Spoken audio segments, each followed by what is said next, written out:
Wade looked out the window and watched as the snow flurries fell past the glass. He wished he could race outside with his snow gear on and build a snowman or slide down the hill behind his house on the sled, but it was much too late for such things. He was supposed to be in bed and long asleep, but tomorrow was Christmas Day and he couldn't pass up such an opportunity to wait for Santa. The plan was simple: stay up as late as possible and watch for jolly old Saint Nick as he visited the neighbor boy across the street. At least, he assumed his neighbor would be visited first, since his last name came first alphabetically. Santa must have some organizational system in place, otherwise how could he visit millions of children in one night? Organization was not what he was worried about. Little Wade Thompson was interested in proof. He had his tablet ready and would record video as soon as he saw Father Christmas landing on the rooftops. Then, he would show all the other kids at school the video footage. He would prove to all the non-believers just how silly they were. Santa was real. He had to be. Something high in the sky caught his attention.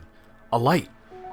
As he stared through the falling snow, he realized it was nothing more than a plane blinking against the black sky as it cruised toward its destination.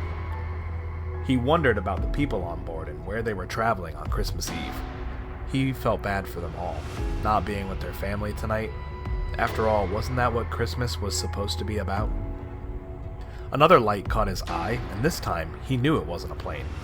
It was far too low in the sky to be an airline. A solid red light cut through the darkness and snow as it descended from the heavens towards the house across the street. It was Santa. It had to be. It was all but confirmed as the red light came to a rest on the roof. That must have been the infamous Rudolph. Oh, to be seeing it all for real was almost overwhelming for Wade. So much so that he forgot to reach for the tablet and record as the jolly man himself leaped from the sleigh and landed on the rooftop. In the red glow of Rudolph's nose, Wade noticed something was wrong. Wade couldn't make out the finer details of the figure through the darkness and falling snow, but the shape of Santa didn't match what he suspected. The figure was large, but larger than Santa should have been. Protruding from his head were two large horns that twisted upwards towards the sky, like arms reaching towards the heavens. This wasn't Santa, nor were these his reindeer. This was something else. Something darker. Wade ducked down, hiding his body beneath the window frame, but never taking his eyes off the imposter claws on his neighbor's roof. The figure seemed to pause a moment as it craned its head in Wade's direction, almost as if it knew it was being watched. Several seconds passed, and Wade realized he had been holding his breath. Finally, the figure turned towards the chimney and disappeared into a cloud of smoke. His breath fogged up the glass as he pressed his nose against it, trying to see what was going on inside the home. He wiped his sleeved arm against the glass to clean it, only to see the dark house staring back at him. No lights were on inside, and from this distance, he would hear nothing either. At that moment, Wade remembered the tablet. He would be able to prop it up in the window and record when the fake Santa came back out. It wouldn't be the proof of Santa he had hoped for, but it would at least be proof of whatever had happened that night. No one would believe he had seen Santa without proof, but everyone was less likely to believe this. He propped the tablet up in the window and hit record. Watching through the tablet screen, he waited for the horned figure to return to the roof. Minutes passed without anything happening until finally there was a poof of smoke on the roof. The horned figure was back, and this time he carried a large sack over his back. Wade was certain that had not been there before. Maybe this was Santa Claus after all, and this was just what he looked like.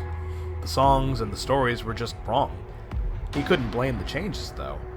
How would kids ever sleep on Christmas Eve if they knew Santa looked like this? He was more of a creature than a jolly elf. As Santa made his way towards the sleigh, Wade noticed something strange. The bag slung across his back was moving. Something inside thrashed around wildly. He knew Santa's sack was magical, but was it alive? No, that couldn't be right. Before Wade could ask any more questions, Santa Claus heaved the sack over his shoulder and up into the back of the sleigh. As he did, the bag slipped down and a face appeared. Wade saw the kid who lived across from him for only a moment before the sack was pulled up over his head again. Wade fell back in fear, knocking the tablet out of the window. It clattered to the ground, recording nothing but the carpet now. When Wade looked back up at the house, Santa was gone, but the sleigh was still there. When he heard thumping coming from the roof above his head, Wade wasted no time diving under his bed and hiding. His body trembled as the thundering footsteps on the roof moved inside the house. Santa, if that was truly who it was now inside. Wade slapped a hand over his mouth and held back tears as his bedroom door slowly creaked open. He dared a glance at the doorway only to see one black boot stained with soot and other substances he didn't want to identify. The other foot wasn't a foot at all, and instead resembled a hoof. Wade watched in horror as the one-hoofed intruder walked into his room, circling to the other side of the bed. He could hear something sniffing above him as if the creature was trying to catch Wade's scent and follow him to his hiding place. Before Wade could even process what was happening, the bed above him was thrown to the side, blocking the doorway and his only escape. Despite his better judgment, Wade rolled over and stared up into the face of the intruder. He took one look at the snarling face and impossibly long tongue and screamed. It looked more animal than man with its sharp teeth and rotten face. The long horns rose upward and curved back over a dirt-stained hood. The beast cackled as it removed something from its belt. Wade's eyes widened in fear, praying his father would burst down the door and come to his rescue, but no rescue would come. The beast held in its hand a long collection of sticks bound together by a small piece of leather. It swatted them through the air over and over in an act of intimidation. Then, it swatted Wade several times as it laughed, howled, and flicked its tongue through the air as if to taste Wade's misery. In the blink of an eye, the beast was gone and Wade's room was back to normal. He found himself tucked in bed and staring up at the ceiling, tears still stinging in his eyes. If not for the immense pain across his body from the switch, he would have thought the whole thing was merely a dream. He threw aside the covers and raced to the window in time to see the creature back in its sleigh. It turned back towards Wade's window and gave a sinister wave before reaching into his sack and pulling a child out by the hair. Wade recognized his neighbor from across the street. He kicked and screamed as the beast lifted him into the air before opening its mouth impossibly wide. In one single motion, the monster swallowed the boy whole. Wade screamed, stumbling backward and falling back into bed. He shook under the covers for almost 10 minutes before he gained the courage to climb out of bed and look once more. When he did, the beast and the sleigh were both gone. Wade stood there trembling, unaware that his bladder had been released during the fright. He swore he could hear the faintest sound of bells jingling in the distance as whatever it was that had visited flew off into the night.